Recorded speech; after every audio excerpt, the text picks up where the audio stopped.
If I told you guys that Moona was originally a collab character and Nimona was originally a walking pride flag, how many of you would believe me? I'd like to assume only around a portion of my audience would, because only a portion of you were around whenever I first introduced them. But today, I'm going to be going over every single piece of lore that they have up to where I've shown it currently. This includes, but is not limited to, the Pity Party AMV/PMV from a year ago, the Headlock PMV from 3 months ago, and the Easy AU PMV from 2 months ago. And no, I will not be going over speed paints because those are old and corny and I don't like the way they look. However, before we start, I really need to address the trigger warnings in this video because yes, I might be young, but their lore is not in fact family friendly. So, trigger warnings for blood, descriptions of gore, murder, themes of abandonment, and I think that's it. I'm going to start with just reading all of their lore from my notes app where I've written it down. And it's kind of been shown in the Headlock PMV, but I haven't actually gone through it in detail that well, so I'm going to do that now. We start off in the year 506 AL, standing for After Lucid. The night of the hatching, it's very late springtime. Suki, the Seraphim Fury, was curled in the nest, not sleeping, but waiting for the eggs to hatch. One of them was a deep blue with gold veins sprinkled over it. The other was a slightly darker white with dapple in yellow, orange, and a pale red. Did I miss them? Riptide exclaimed, crashing into the cave with the grace of a hippo. He was a blue night fury. No, but I can hear them beginning to tap, Suki replied, quietly shifting her wing to show them. Riptide beamed. He was young, but so excited to be a father. How long do you think it'll take? He asked, tail end tapping the rock floor of the cave out of excitement and impatience. Suki sighed, unamused with his antics. Riptide, they'll come when they're ready, she said with a roll of her eyes. Riptide frowned, but waited as patiently as he could. About 15 minutes later, the white egg had finally cracked open a bit, exposing a darker white Seraphim Fury. Well, mostly a Seraphim Fury, from what the two could tell. Suki helped the dragonette out of the egg and pulled them close, cleansing them gently. The second egg began to show a moment later. Riptide gently opened the egg for the dragonette and lightly nudged them over to Suki. Riptide, she started as she pulled the second dragonette. I think we've got 2 daughters. Riptide grinned in pure joy. This is the best day of my life, he exclaimed, trying to be quiet as possible. Time skipped to 512 AL. It's been 6 years since that day. The white Seraphim Fury was named Nimona, while the blue Night Fury was named Moona. Currently, it is midsummer, one of the driest summers that the 4 had ever seen. However, on this particular day, Suki was allowed to come back from heaven for a few days. Her job there was to judge whether a dragon made it to heaven or was sent to the bloody land known as Hell. Moona had been playing with Nimona in the field, chasing butterflies, catching bugs, the fun stuff. Later in the day, they were brought back to the cave because Suki and Riptide were going to go out hunting. And they were presumably going to be gone until the 2 had fallen asleep. So, after telling the parents that they would be fine, the 2 went off and the 2 dragonettes fell asleep. They happened to fall asleep pretty quickly, and I'm going to assume it was mostly because they were so dry out and they couldn't stand staying awake feeling it. The cave had some moss growing inside of it, but it was mostly yellow and crusted by now. Outside the cave there was a large pine tree that was again yellow and dry. Outside it began to thunder and lightning, but no rain. That wasn't exactly good, considering anything and everything could catch fire if it was struck. That's exactly what happened. Around half an hour after the 2 fell asleep, lightning struck the pine tree outside their den. It burned for a couple of moments before cracking and falling next to the cave entrance. The fire brushed the moss that was somewhat covering the cave and ended up setting it ablaze. That moss led into the den and instantly woke the 2 up with the scent and rise of temperature.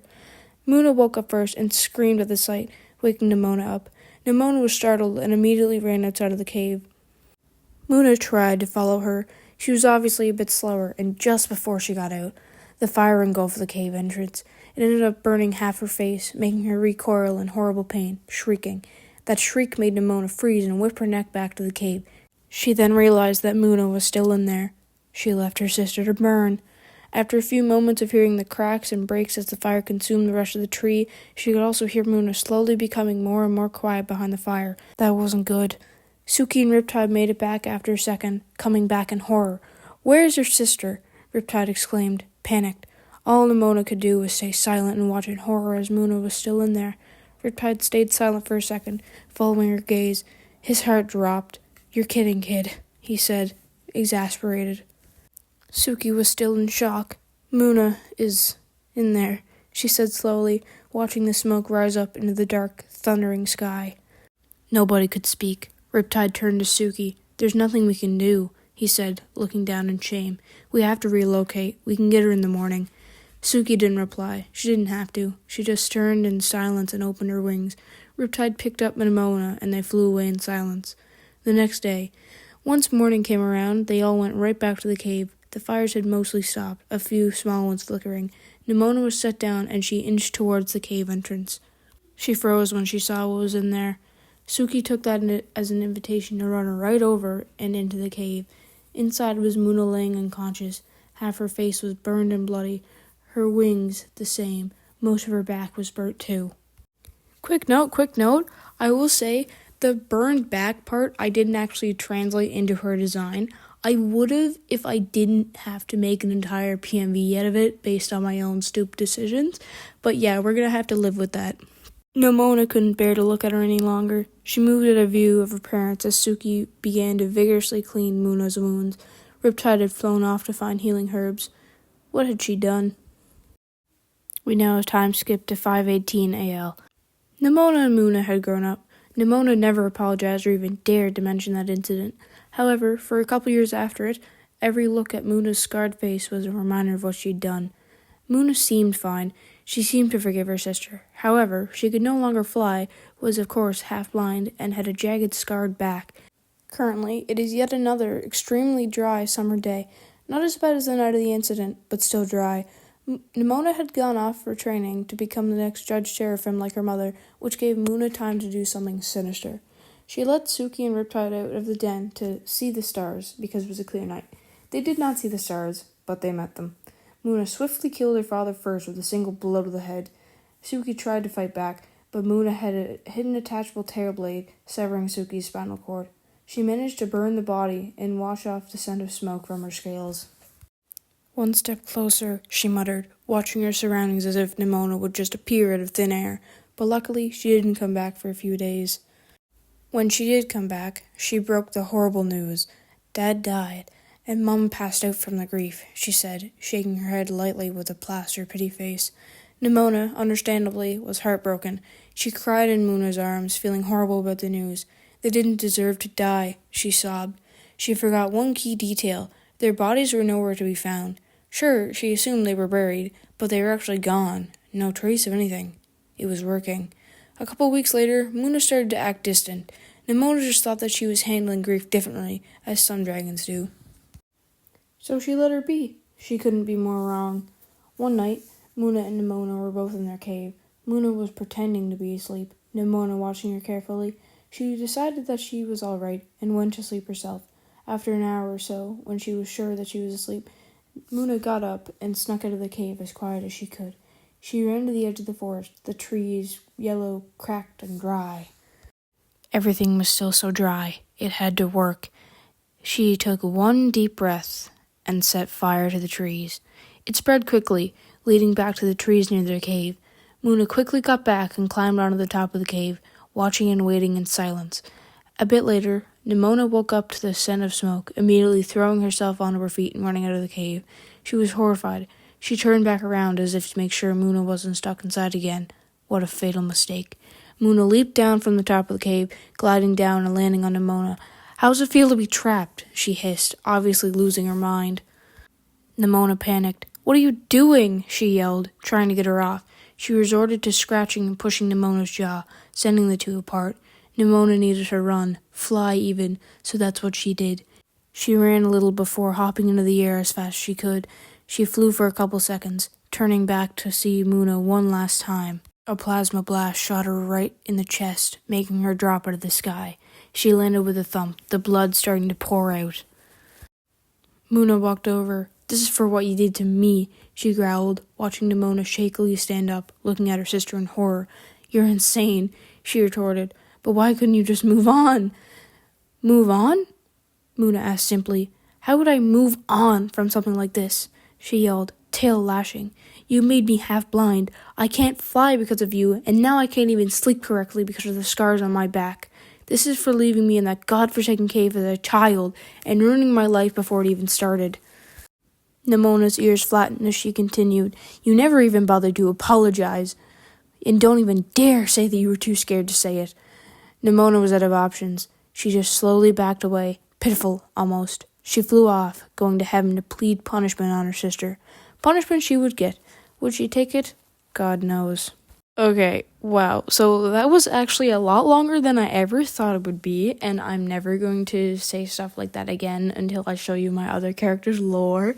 But Now I'm going to talk about the pity party AMV/PMV that I did in late 2024, I think. I had originally planned that out in October, and I was just working on it consistently until the end of October, I'm pretty sure. And then once I finally got it out, it actually has more views than the Headlock PMV, which I spent an entire year on. Yes, I'm promoting my own animation, deal with me. I will admit, the lore during that was pretty rough, and I just had an idea of this main plot point, I guess, before everything else happened. I'd originally had it planned for just Moona and Nimona to just be sisters, and then a fire happened, and Moona's half blind now. And I thought to myself later in the year, and I was like, nah, this is garbage. I'm gonna do another thing for it. That other thing happened to be the Headlock PMV, which, fun fact, I had an original version and the one that you guys have seen. I posted it on my Discord server, but I'll show it right now for you guys because not all of you have seen it. It's not fully completed, and I had originally planned to do the entire Headlock soundtrack, not the edited version that I have in the current one. But I redid it because everything was garbage, and also it doesn't look that appealing. Also, I'd redone the lore for the one that I have now, and I'm very inconsistent with this one. So yeah. This was also back whenever I had the old unfinished designs for Moona and Nimona, which I'm so glad that I redid because, well, I'll get to it later, but they look so bad. For the actual Headlock one that we have now, I think I restarted it I started the original one on November 27th of 2025. What am I talking about? I meant to say, I started that one on November 27th, 2024, and then I started the new one somewhere in July, but I said that I worked on it for a year because it was an entire concept for the whole year, and then I actually finished it in November. So yeah, I love the new Headlock, and it's not just because I like the song, it's because I put so much effort into it, and I'm actually genuinely proud of what I created. It's probably my favorite animation, and although I am making new animations that I do like, it's definitely in the top 3. It's probably number 2 compared to what's coming up, so you guys are just gonna have to wait for that. Now I'm gonna talk about the easy AU that I did 2 months back. That's an AU where Nimona did not get a second life like Moona did, because with Seraphim Furies, I have it that they have 2 lives. If they get injured badly enough, they lose 1, and then if they get injured badly enough again, they lose the second one and they are officially dead. But they die completely if their spinal cord is severed, which is how Suki did not live whenever Moona killed her. For this next part, I gotta warn you guys, there's a suicide trigger warning because I'll just get to it. In this video, I really wanted Moona to try and think about what she did after killing her sister because she didn't mean to. All she wanted to do was injure her to a point where she knew what it felt like to not, essentially, she leaves the body and she goes somewhere else, like far, far away, and she just goes insane after a while because she can't cope with the guilt, and then she offs herself. Now, obviously, in this AU, she isn't informed that she gets sent to hell. So whenever she offs herself and she does not go to the pearly gates, she's obviously shocked. Whenever she gets to the gate, she asks the demon that's there, she's like, why am I here? Shouldn't I be in heaven? Where's my explanation? They tell her, we were told that you killed 3 different dragons, your mother, your father, your sister. And then she's like, I was just trying to prove a point you don't understand. And then she lashes out and then gets punished, I guess. That's really about it for that, I guess. Now I'm going to move on to the character designs and what I did with them.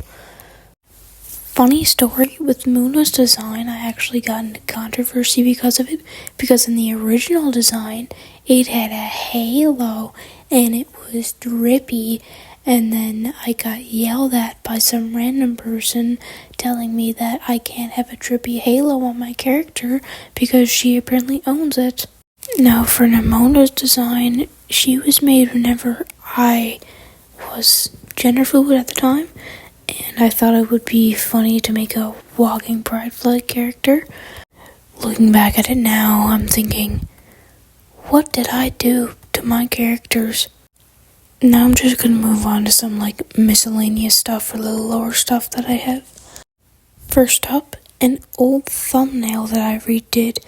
It was the original, but I redrew it because I thought it looked bad, and yeah. Next, some sketchbook art that I colored. I really like this one, I'm pretty proud of it. Next, this old image that I found, I'll just read off it. I just had an insane realization.